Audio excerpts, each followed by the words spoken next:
Hi everyone, I'm Reece-James, committee member at Student Pride. Welcome to day one. I really hope you enjoy everything we've got coming up for you this week.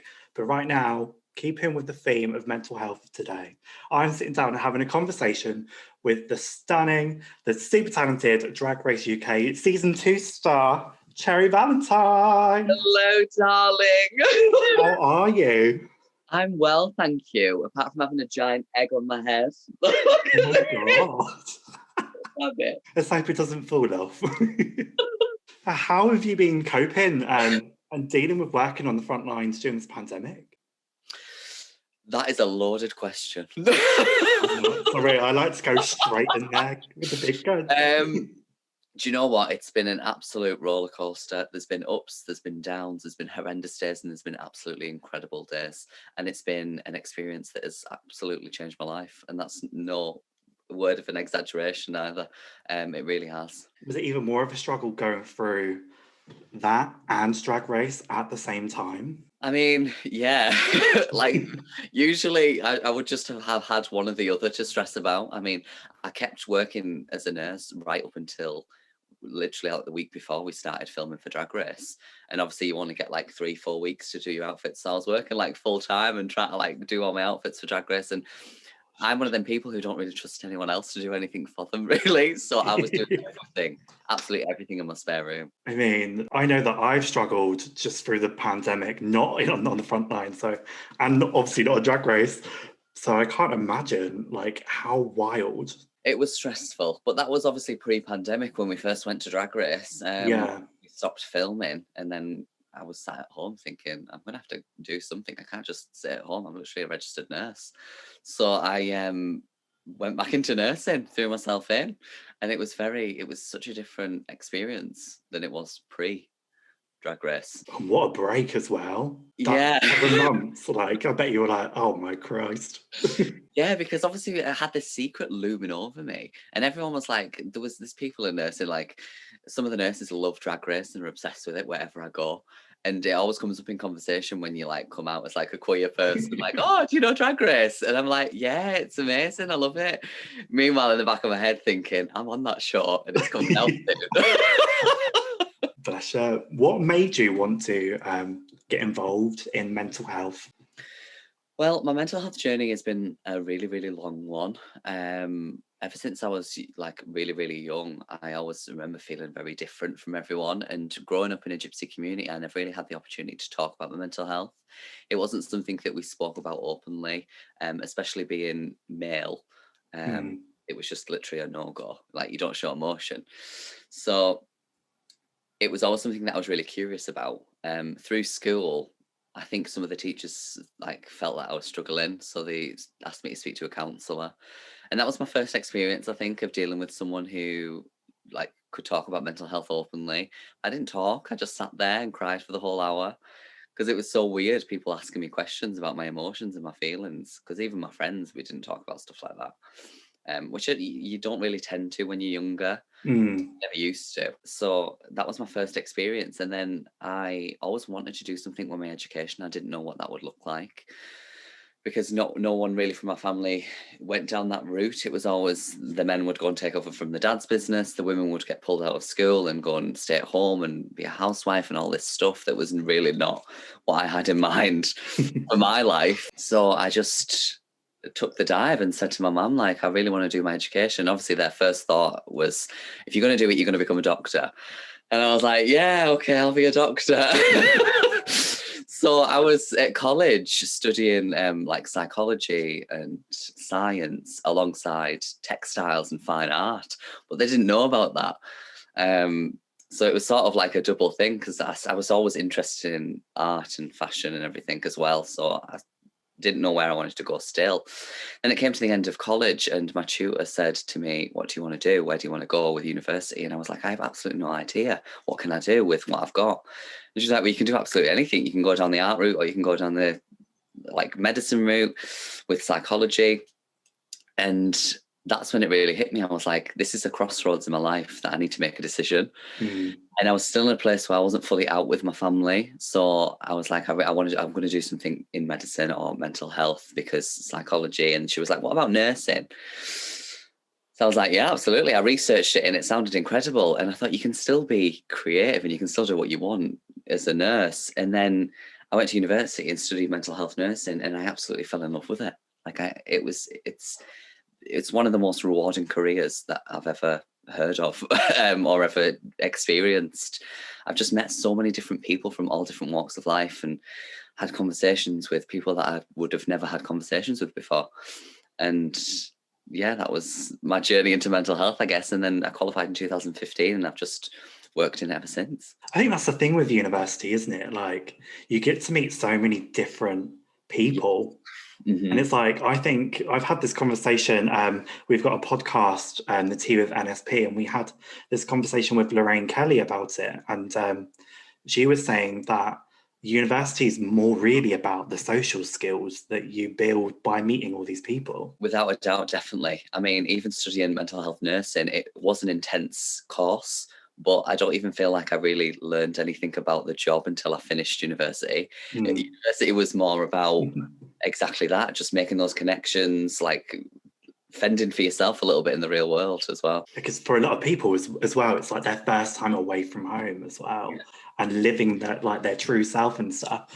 So I can imagine it all just being like so much. Yeah, it was so wild. Like I even started experimenting with what I was wearing, like because I would usually just wear a shirt and a pair of jeans all through my life. And then I got to university and I was like, I can go in a shop and buy anything I want. I'll start wearing skinny jeans and vests. So I did. How did you deal with obviously the potential return to Drag Race? How did you deal with that? And like, obviously we know now that you didn't come back for the show. How did you deal with all of that mentally for your mental health? It was a very up and down experience, to be honest, because I didn't think that I would be coming back. I just thought we'd be going back for the final whenever that was. So I was just waiting to hear back when we could go back for the final and do all the promo stuff, like meet the queens and everything. But then I got the call from one of the producers and said, do you want the opportunity to come back on the show? And I just screamed. I was like, are you kidding me? After all this time, you've left it till 2-3 weeks beforehand to throw it back on me again after a whole pandemic. But obviously I agreed to it because I felt in a better place in my mind as well. I became very spiritual over lockdown and I think it really helped with my mental health especially. Well, that's a whole different story. I was like, yeah, I'll do it. Why not? Like, I'm prepared. I'll do it. I'll throw myself in again. I didn't really change much when I went back. Obviously, I added a few more rhinestones and things, but I didn't actually change that much. So I went back to the show. And then obviously I didn't get voted on. I know. Now I think it's because everyone felt that they were threatened by me, which is fine. I think, yeah, I was just very prepared to just do what I had to do. But even though everything happened, what happened, I'm very thankful for the whole experience as well. Yeah. And I know it sounds very like speechy, but I really am. And it's genuinely like been so life-changing and everything happens for a reason. So I'm happy with everything I did on the show. Exactly. And I think just getting on the show is such a massive win. Like from the get-go, whatever position you come, you're a winner anyway. You're a winner, baby. That's it. I was genuinely so gutted. I remember watching the episode where you, Joe, and Estina was coming back, and I was like, please just let it be all free. I was like, I could not decide. No, that would have been incredible. We could have made like a separate group for the group challenge. It would have been fabulous. So you said about like you became more spiritual and you had like it kind of became one of your big things for self-care and stuff. What other things are your go-to for self-care? I like to take long baths. I like to sit in the bath with a glass of wine and with loads of candles and just reflect on life. That is the best one, isn't it? I just love that. It really is. Like, it really is. And I used to say that in therapy sometimes. I used to do therapy sessions and they would be like, what do you recommend? And I'd be like, a bath. And they'd always take the piss and I'd be like, it actually really does help. Like it does. I just like general self-care, like shaving my legs, tanning. That it really actually does. Drag is one of the biggest things. I'd not even be exaggerating when I say that drag's actually saved my life so many times, especially when I've been in really, really dark places in my life. Even when I was super young and I didn't really know what mental health was. When my parents went out and I was feeling really sad, I just throw on a pair of my mum's heels and walk around the house and it just instantly made me feel better. So it's just always been something that's really helped me, like self-care wise. Yeah. I think self-care and checking in with yourself is just so important, and that's something I've learned Mm. over the past year. Like, I never used to check in with myself, but like it was like then I started like having like these long baths and like a nice warm shower, or like even just sitting there with a face mask on. It's just like checking in with yourself is the best. Without a doubt. And life can get so crazy. It really can. And sometimes we forget to actually look at ourselves because we've got so much other stuff going on that it doesn't actually matter. Do you know what Mm. I mean? Like it really doesn't. What matters is our health and our happiness. Especially as it's like our emotions and stuff have gotten a lot heightened, and our only massive outlet for communication is social media at the moment. And obviously we've seen it with obviously your fellow sister, and in the US of Candy Muse, like with all the trolls they've had. How have you dealt with the negative side of the Drag Race fan base? Because it can get nasty. Yeah, I mean, I always went into Drag Race knowing that that was there, but I didn't really expect it to be sometimes as nasty as it can be. I think people just get so involved and that just becomes everything, but Mm. it's really not everything. Do you know what I mean? Like Drag Race is so fabulous and it's so amazing for what it does and like the message behind it, but at the same time, it does attract a lot of negativity and self-doubt sometimes, and it does knock your confidence too. But it is, again, it's all about a journey and it's about growing as a person because we never stop growing. But there has been negatives through Drag Race, whether it's because of my background or whether it's because of what I have said on the show, or what, like I have had things like that, but I just really push it away. I let it, like I see it, I read it, and then I just let it move through. Do you know what I mean? Because I really don't have time for stuff like that. Because if you focus on that, that's what it will become, and that's how you'll feel. So I just tend to focus on the good ones, which is easier said than done. 100%. 100%. They always tell us to never read the comments, never look in your like inboxes all the time. But let's be honest, who's going to do that? Who's going to not look at all the comments on their own photos, and who's not going to look in their own DMs? Do you know what I mean? Notification, you want it gone. Exactly. So you do, but I think you just build up a bit of a thick skin. But at the same time, you like try not to lose like the kindness of it. 100%. I remember, like, obviously with the stuff with sister, and obviously, as I said, with Candy Muse as well over in the US. Like, I remember seeing it on my timeline and going, guys, like, you've got to remember, this is a reality TV show. This is a TV show. It's there for your entertainment. As Alyssa Edwards has also said, like, it's just drag. It's fun. It is. It is. It really is. I mean, yeah, with Sister, I mean, it was horrendous seeing some of the things online, and all of the girls reached out. I've spoken to Sister so much about it, but we were all there for each other, and that was a really massive help, because even things when we see the show, like arguments between people and people take sides, and they really go in on sometimes on people, like with Lawrence, and like it's not even just the UK season, as you said, but having like other people in that scenario with you really, really did help. I think that's the best things about like your season, is that you can tell that you're also close knitted and there for each other, which I think is just so lovely. And I think that's what makes it so refreshing this season. But even if like I wasn't on it and I was watching it as a viewer, I can see that because it's just been incredible. Everyone's so different and we all bring something so unique to it as well. And it's like, because we're all from so different backgrounds, and it's like a UK scene. It's so diverse, and we've not even scratched the surface of the diversity yet, even from season 2. 100%. So So much to come, isn't there? it's exciting, though. It's really exciting.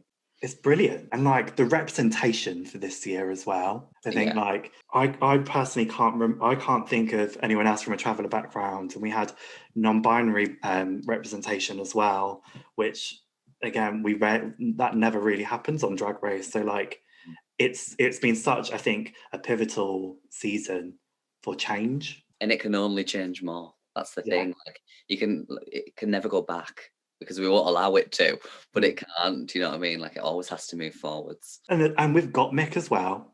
Oh, love Gottmik. But this is the Same. thing. Like, Gottmik, a trans man, the amount of art and incredibleness that they bring to the show, like, it just shows you that there's room for everyone.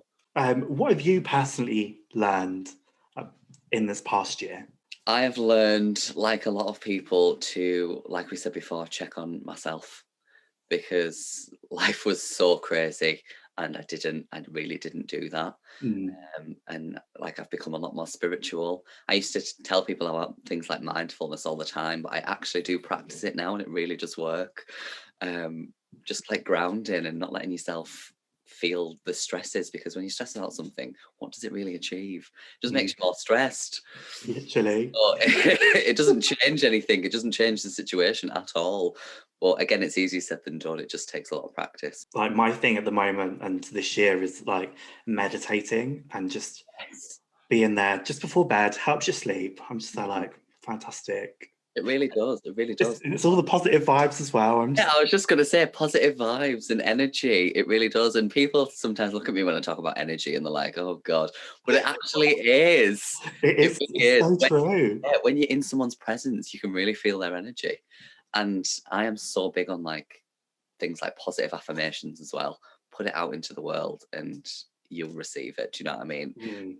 Just like put out good vibes, and good vibes will surround you. So that is literally it. I tell people that all the time. Yeah, and it's true. I've been looking at like crystals and stuff, and I'm like, this is so interesting. So I'm gonna start investing in those crystals. Yeah, and amethyst is a good one to start off with. It's an all-rounder. What feels good for you? It doesn't really. It could be anything. Do you know what I mean? Like, I've got a can of hairspray here. If this makes me feel good, then I'll keep it close to me. Do you know what I mean? It's just if it makes me feel like better, like why not? Yeah, I've got to have hairspray somewhere. Nothing's keeping this up. What do you think the world as a whole should take from this pandemic moving forward? To not take anything for granted, without a doubt, and to live life to the fullest, because we never know when things could change. Like, if you said to us a year ago, like, we'll be trapped in our houses for a year with nowhere to go, we would have been like, what the hell are you talking about? But it happened. And who's to say that it couldn't happen again, or something different could happen, or you never know what's going to happen. So just live life to the max, whatever situation you put in. Like, even being inside for the past year, it's been so inspiring to see people just take to online and social media and just start all these online shows and like meet up with friends, have drinks on Zoom. Like, it's just, we just have to adapt and just be prepared, but at the same time just enjoy life because it's too short. Yeah, I think it's really shown that we can do it. Yeah, we can. Like, I don't have to get dressed up to go out. I'll just sit on the computer. I know, like, you don't even have to get fully dressed. I'm in my joggers right now. Do you know what I mean? That's it. I'll dress up from here up, but that's it. Yeah. All my friends' birthdays, it's been like shirt, nothing else. It's going to be a shock when we see all these queens out and about on the streets in heels again after all this time. I can't wait. Oh my God, you have feet. So obviously this is Student Pride. We're the biggest LGBT pride event for students. What would your advice be to students that are currently in lockdown, alone in like uni halls and struggling with their mental health? What's your go-to advice for those? That you are never alone. I know it may feel like you are alone sometimes physically, mentally. You can feel trapped, especially in like lockdown when we're just literally trapped in our homes and things. But just reach out to your friends, your neighbours. Like, I've had conversations out my back window with the neighbour over the road who I've never spoken to in my life. But then during lockdown, I've seen them in the window and just been urged to go and say hello out the window. Like, it's just, there are people around you and there are people who do care about you. Like, and it sounds alien to some people that you could care about people who you don't even know, but there are people who do, and I do. Like, it's just all about all in this together. Mm. So cliche and it sounds cheesy sometimes, but we really, really are. And we're not alone. We can reach out to people online. We can message our friends, family who we talk to. Like, there are people there. 100%. I think we're all going through it. I know all our struggles aren't the same, but we're all in a similar position. My DMs are always open. I'm literally there like, just come talk to me. I want someone to talk to as well. Yeah, me too, without a doubt. Without a doubt. Try and reply to absolutely everyone. I'll sit down for hours and just chat to everyone, but it's nice because I'd like that if I was in that position. Do you know what I mean? I live alone, so like it's like I'm always there like someone just talk to me, please.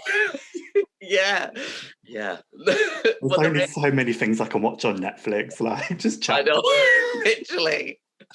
It is good to be able to talk to someone and to have these, like, we have our mobiles, we have Zoom and everything, but I know that nothing can replace that human contact, being in person, speaking with someone. But it's just, it will happen again, you know. So Yeah, it's not forever. exactly. It's only temporary, and we'll be out kicking about soon. Oh, exactly. We'll be at a Cherry Valentine gig. Oh yes, on a nice bar crawl or something. That's it. Let's have a dance with a drink. What services are out there that are available now to help with mental health and to help young people as well? There's so many incredible charities, like absolutely incredible charities who do incredible work. One of the ones who I've been speaking to quite closely at the minute is AKT, Albert Kennedy Trust. They're incredible. It's for homeless youths, LGBT homeless youths, and it's one of the best charities that I've ever had any experience with. But if you're struggling with something, I've come to learn this through nursing and obviously like speaking with so many people and like researching how I can help. There is a charity for absolutely everything. There is. There is. If there's anything you need help with, there's someone to talk to. The Samaritans are incredible. I worked with the Samaritans when I was going through university, and just hearing some of the people's stories and some of the people who were working on the Samaritans, not all of them were from healthcare backgrounds. You can literally join if you're capable to do it. Do you know what I mean? Like, it's just so inspiring. And there's people out there and there's charities out there for absolutely anyone and absolutely anything. And I can promise you that. It's literally like the longest list. I didn't realise until I was going through my own struggles, like, and researching that there is so much out there. And even just having that communication, I think for me, that's one thing I've learned is to talk and to have that communication and to open up about your feelings and to be selfish in just to help you and to what makes you feel better. I think especially being from the UK as well and being British, we always get told like to have that stiff upper lip and just get on with it. Like, but no, why should we? Yeah, Why should we? We're human. We've got feelings. Why can't we talk about them? So yeah, do it. You always get, I remember getting it drummed into me as a child, like, you're a boy, like, you don't talk about that stuff. And obviously male suicide rates are at the high again. Like, I think just being able to talk, like, just, it saves lives, like, as much as it's a simple thing. No, it does. It really does. Without a doubt. Without a doubt. I love talking. I'll chat shit to anyone. Yeah, that's it. And so you should. And it doesn't always have to be like a super serious conversation about your emotions. It can just be like about the weather or what socks you're wearing today. Do you know what I mean? Like, it can be absolutely anything, but it's just someone to talk to. Do you have anything that you'd like to advertise and plug? Oh God. I would that you just can say, talk about, obviously. first and foremost, before I plug anything of my own, is just support drag. Like, just especially like local drag, and that's not just me saying this, but like just any type of drag, kings, queens, things, monsters, like support everyone queer. Just do it. And personally, I've got loads of things coming out this year. And I'm working with a lot of charities. I'm doing lots of stuff with a couple of charities. I'm working on like some stuff with the BBC about like my background to hopefully help some people. And I'm working on some music that's coming out next month, which is exciting as Oh, well. that's exciting. But yeah, there's loads of things going on. But I'm trying to just really spread the message of just be open and be yourself, regardless of what that is and what that looks like. Be proud of who you are. Honestly, it's the biggest thing, isn't it? Like, I've got friends who are drag queens, who are in the music industry and like starting up their own businesses, like just supporting one a retweet and a like and a comment. Like, Yeah, it it's does. the biggest thing. Just support your mates. Yeah, support your mates. Definitely. Definitely, without a doubt. And it could be the littlest thing or the smallest thing, but if that means something to them, it's Right, well, thank you so much, Cherry, for coming you are to very welcome. National Student Pride. It's been an absolute honour talking to you today. Hopefully, next year, we can have you back physically. That would be bloody lovely. I'll promise to actually wear something nice down below as well. Just turn up in me joggers. Can you imagine a pair of trainers? I mean, that would be fabulous. I'll store them, obviously, but You should do it. You should be like, look, sorry, this was me last year and you're getting it again. lockdown chic. But thank you, guys. Thank you all for watching, myself and the wonderful Cherry. Stay tuned. You've got more big names, more surprises to come up as well. Who knows? You might see even more of Cherry's Drag Race Sisters.